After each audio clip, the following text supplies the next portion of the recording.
me gidi say wo trading na amount for trading futures na amount for to signals or tono and I say ugusa wo trading no definitely no sa video e pepo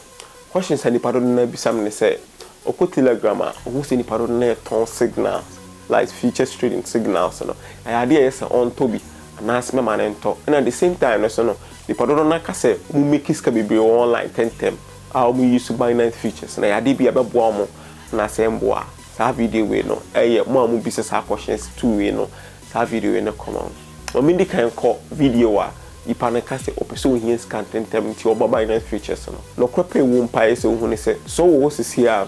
no akodi obi sika ana so obi sika na yakwa ya de bi na hia scan tentem edi shema and try futures no try futures na abesin do sika nyina abesin do sika cause anytime ya no opese like unya scanning tentem mo na opese unya scanning tentem no scanning so o mo meji scanning tentem mo meji scanning nyina na te wani so cause ye hwe a yanko ye ko Binance Futures ye unse ye ko leaderboard a o mo trade futures akese no o mo timi scanning to 1 week nipo ni timi ba negative bebre sila no we just scan wo at the same time so nipo ni timi ba positive bebre at the same time we just scan wo Binance Futures ya abo 3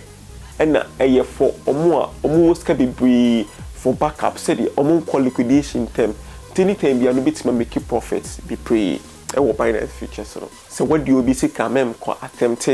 Binance Futures no enye sa e be se ye decide kana wo holding this no and try uti see ye dey be ko but uti and see and probability say e be do cause how eager why ya person would nya sika na back no sana at the end so be be true sika ni na enti me gidi se ma answer sa question we e dey money part do na enti emra signals oko telegram abu se ye free telegram channel bibia Alex Friedman say bibisa almost so ho signals no there people want people this I dey be a beboa na say emwa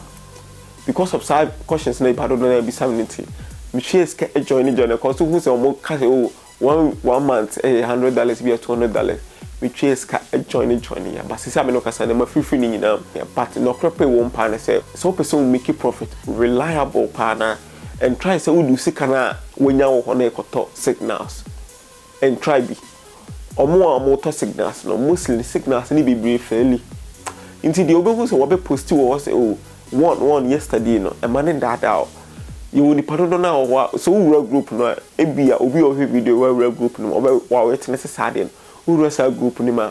almost signals ni be more e be do sika ni na but the ebebo no be post wo ho nti bitim the signals e bia may 10 not 2 pen abo nti 8 na e do sika na wie na e be do sika ni be because o wa adwene say o sika be for backup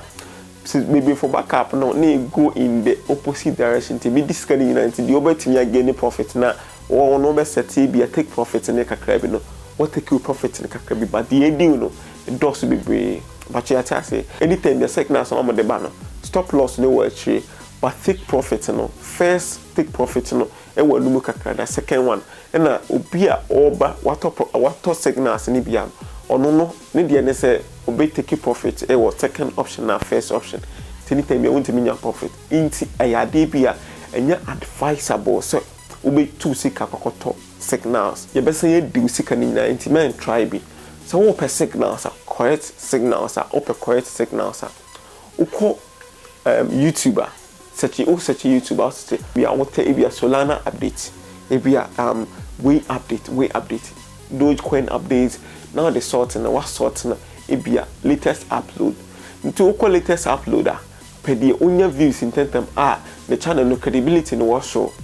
no follow no o follow na anytime you bring update about sure say marketing you know Bitcoin betimi akoso and definitely you name say Bitcoin akoso the coins no the do na ere akoso anytime be na wow ma unya signal ye free interest ka bia and no so the probability say be born high anytime be no so no one who control bibia intuitive more stop loss and it's okay you panic say we be take support wa ha and the resistance and so ede e wo ha anytime bia o ye bia na woni ade na wo ye de o ye no hadi we take care de beboa men talk signals and at the same time so why eager so here's content ma men try o here's ka eager men try say o ye futures trading